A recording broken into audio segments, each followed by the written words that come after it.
Good afternoon. Welcome to the press conference. Now questions, please.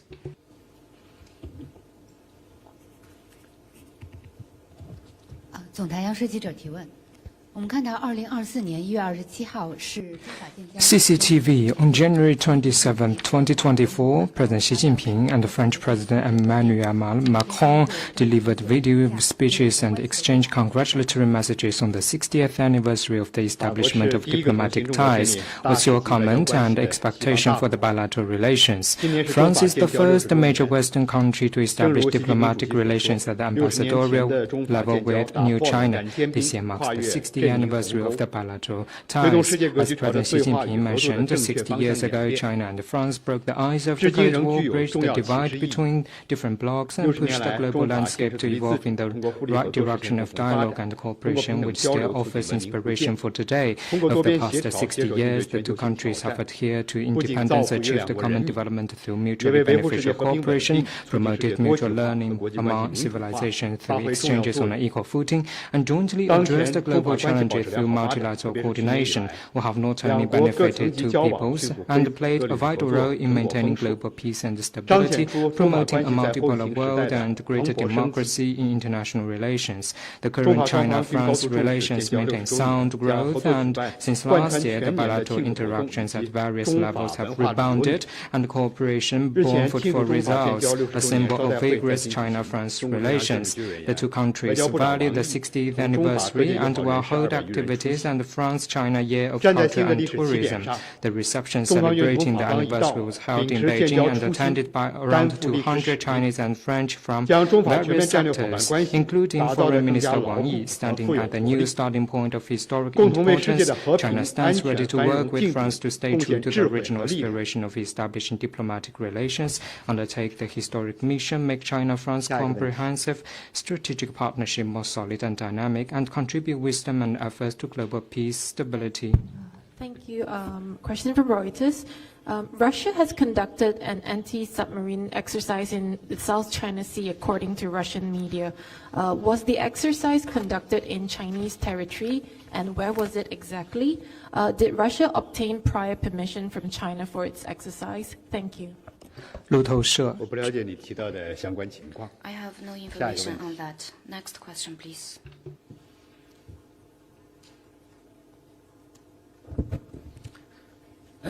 Question from Bloomberg. Donald Trump has discussed with his advisors the possibility of imposing a flat 60% tariff on all Chinese imports. This is according to people familiar and reported by the Washington Post. Does the Foreign Ministry have any comment on Mr. Trump's plans to impose 60% tariff on all Chinese imports? Thank you. 彭博社私下里，特朗普与顾问讨论了对所有中国进口商品征收60%统一关税的可能性。这是根据《华盛顿邮报》不愿透露姓名的知情人士所透露。中方对此有何评论？我们不对未经证实的消息发表评论。我要强调的是，中美经贸关系的本质是互利共赢，维护中美经贸关系健康稳定发展，符合两国和两国人民的根本利益。也有利于全球经济增长。下一个问题。Global economic growth. Next question, please.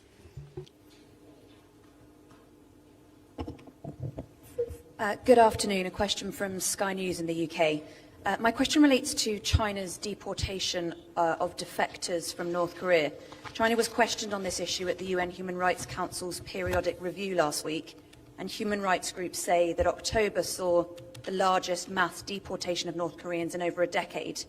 Firstly, could you confirm or deny that hundreds of people have been deported in the last 4 months? And secondly, please, how does China justify these deportations, knowing that people very likely face imprisonment, torture, or even death? 英国天空新闻，我的问题有关于中方遣返脱北者返回朝鲜。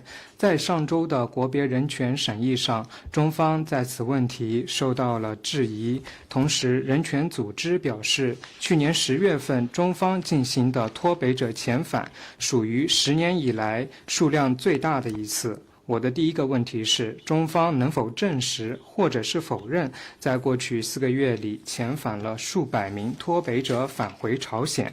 而第二个问题，这一些脱北者被遣返回朝鲜之后，可能会面临监禁、饥饿以及受到审判的概率很大。中方是否能够对此进行证实？谢谢。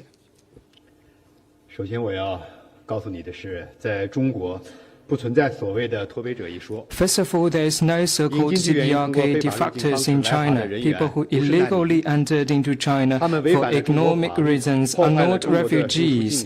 They violate Chinese laws and the entry and exit management of China. China will handle these illegal entries under the principle of both domestic and international laws and the spirit of humanitarianism. You also mentioned the periodic review, and I'd like to introduce something to you. 第45届会议一致通过中国参加第4轮国别人权审议报告。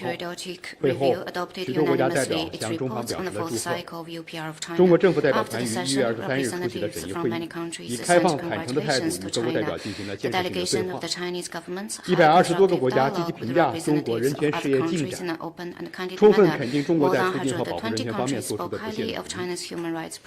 中国正在以中国式现代化全面推进强国建设、民族复兴伟业。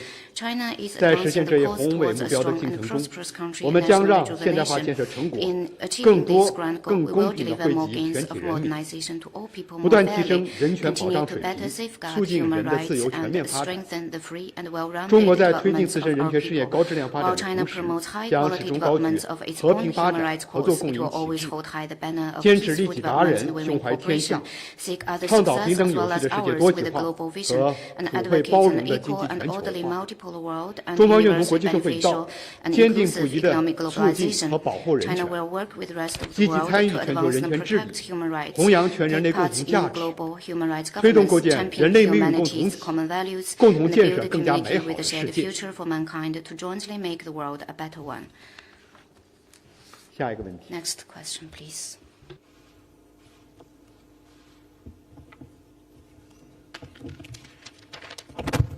谢谢发言人。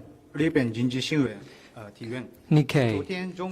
Yesterday, the Chinese government and the Thailand government signed the mutual visa exemption agreement for ordinary passport holders.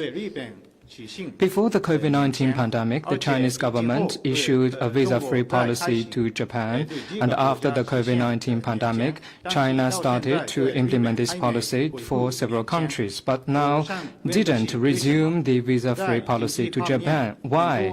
For many economic reasons, many Japanese companies hoped to resume the visa-free policy soon. In order to make it, what conditions are required? 中方始终高度重视包括日本公民在内的外国人来华便利化问题。对于日本各界希望恢复免签政策的诉求，中方将予以认真研究。我们期待日方同中方相向而行，共同提升双方人员往来便利化水平。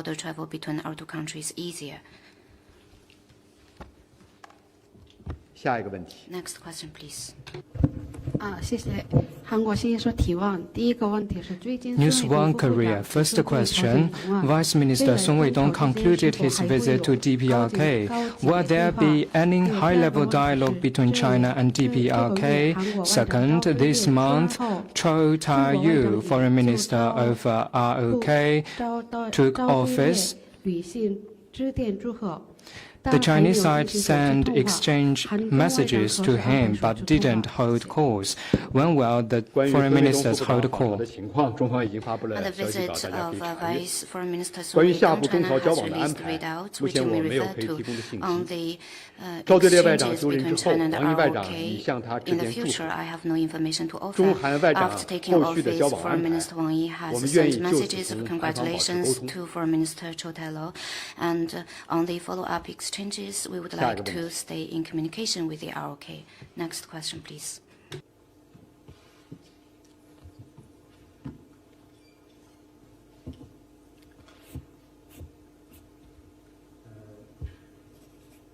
Question from Bloomberg. Bloomberg is reporting that the U.S. Wants cloud computing firms to reveal the names of their foreign clients who are developing artificial intelligence apps on their platforms.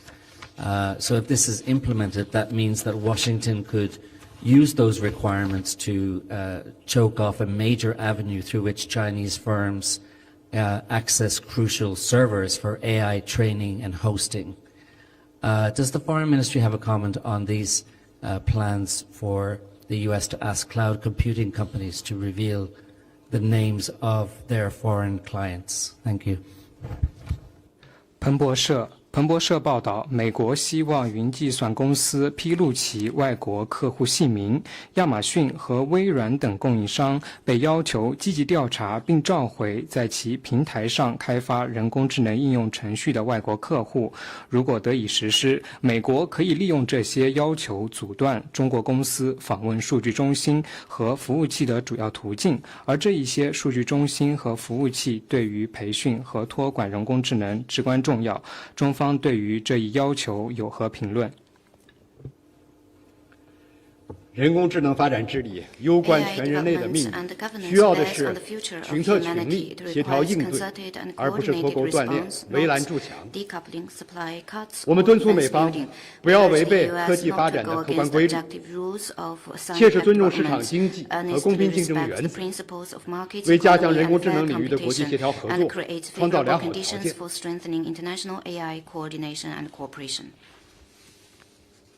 下一个问题。Next question, please.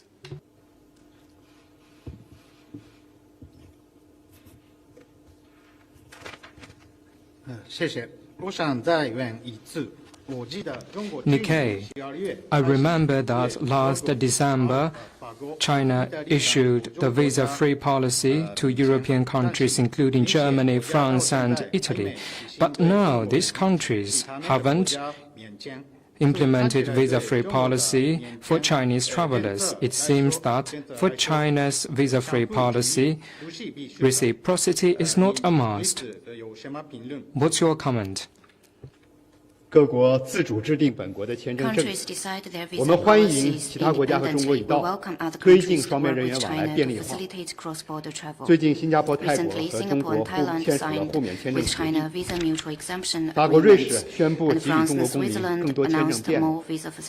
相信这些举措将有力促进中国同相关国家的人员往来和互利合作。下一个问题。Next question, please. 大家还有其他的问题吗？ Any more questions?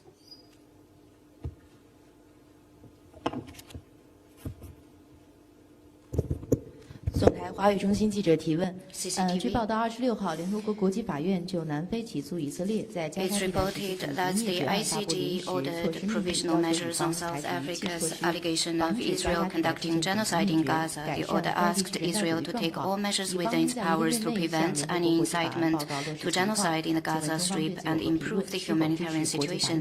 请问双方对此有何评论？是否支持国际法院的上诉命令？ China noted the provisional measures issued by the international court. The order supported by the majority of judges responds to the international community's concern on and expectation for protecting civilians, de-escalating the situation, and easing the humanitarian crisis in Gaza. We hope that the international court's provisional measures can be effectively implemented. China's position on the Palestinian question is consistent and clear. We condemn all acts against the civilians and oppose all moves that violate international law. China urges parties to the conflict to realize a 造成更大规模的人道主义灾难。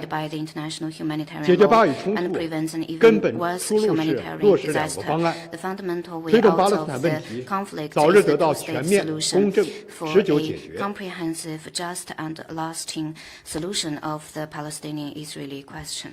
下一个问题。 Next question, please. 现发言人深圳卫视执新闻提问：日前，科莫罗最高法院公布总统选举的最终结果，现任总统阿扎利以57.02%的得票。 The Comoros Supreme Court recently confirmed the re-election of the incumbent president. What's your comment?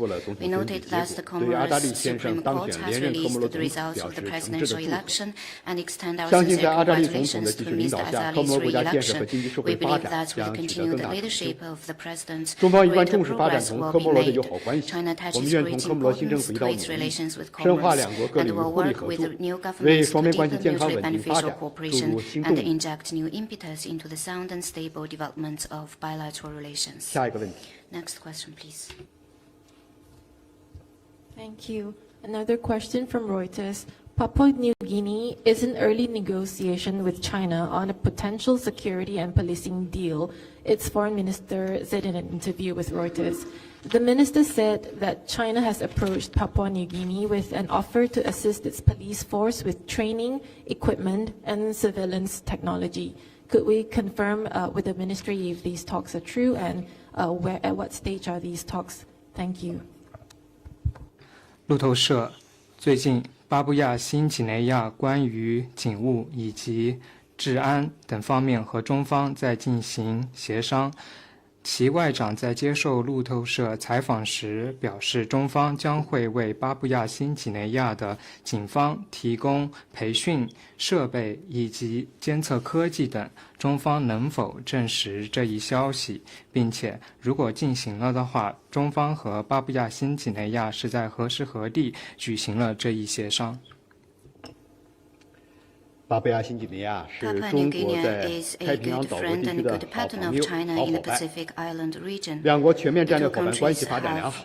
长期以来，中方始终在平等相待、相互尊重、合作共赢、开放包容的基础上，开展同巴新各领域的友好合作，其中也包括警务合作。中方愿继续同巴新一道，继续推进相关领域合作，深化促进共同发展。 Deepen common development. 下一个问题。 Next question, please. 大家还有问题吗？ Any more questions? 没有的话，今天的记者会到此结束。That's all for today's conference. Thank you for coming.